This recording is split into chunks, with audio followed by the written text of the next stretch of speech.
Next, what I'm going to demonstrate is a Hershey's type topping. You know, the Hershey syrup that has like a bazillion calories per tablespoon.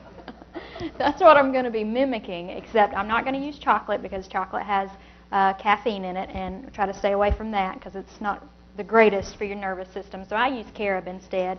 And I have found that if you contrast carob with peanuts, roasted peanuts and whatever you're using, or peanut butter, it makes it taste like chocolate. It takes away the bitterness of the carob, and it really gives it a chocolatey taste.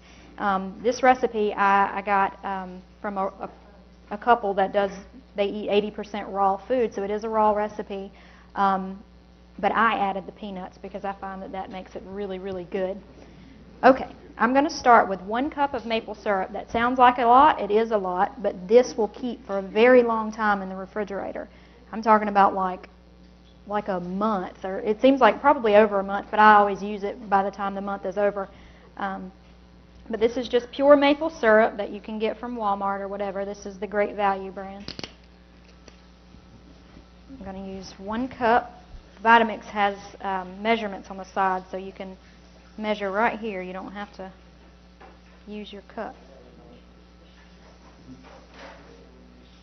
All right.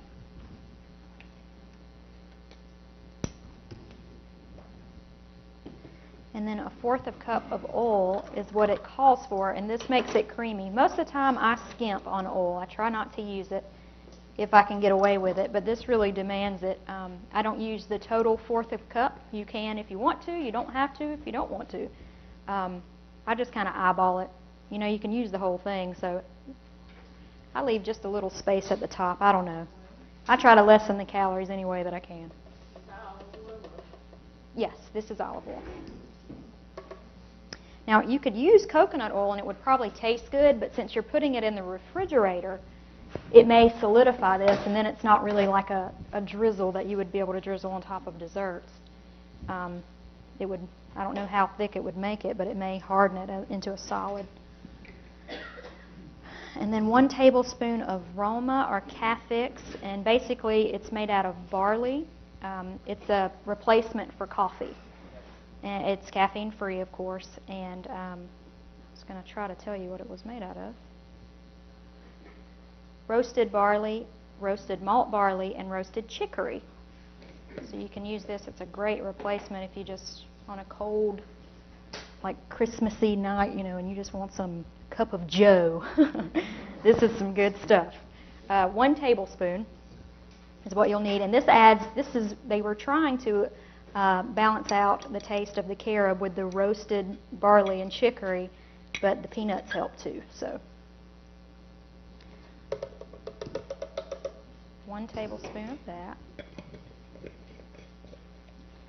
1/4 cup of carob powder.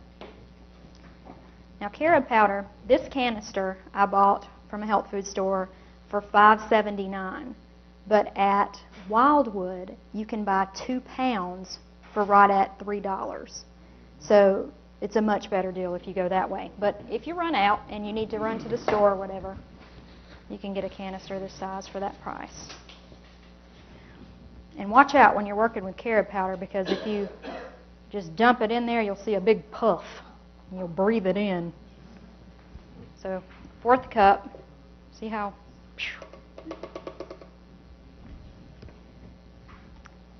And about a tablespoon of roasted peanuts is all I use. You can use a tablespoon of peanut butter too. I'm sure that would work. And again, you want to make sure there's no graininess when you're finished.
And this recipe works particularly well if you ever do banana ice cream where you freeze bananas and you push them through a juicer. It makes like a creamy ice cream texture. And some people don't like bananas and they say, ugh, you know, that doesn't do it for me. You put this Hershey's topping on top and I promise you it will do it for you. I promise. It's very, very good with that.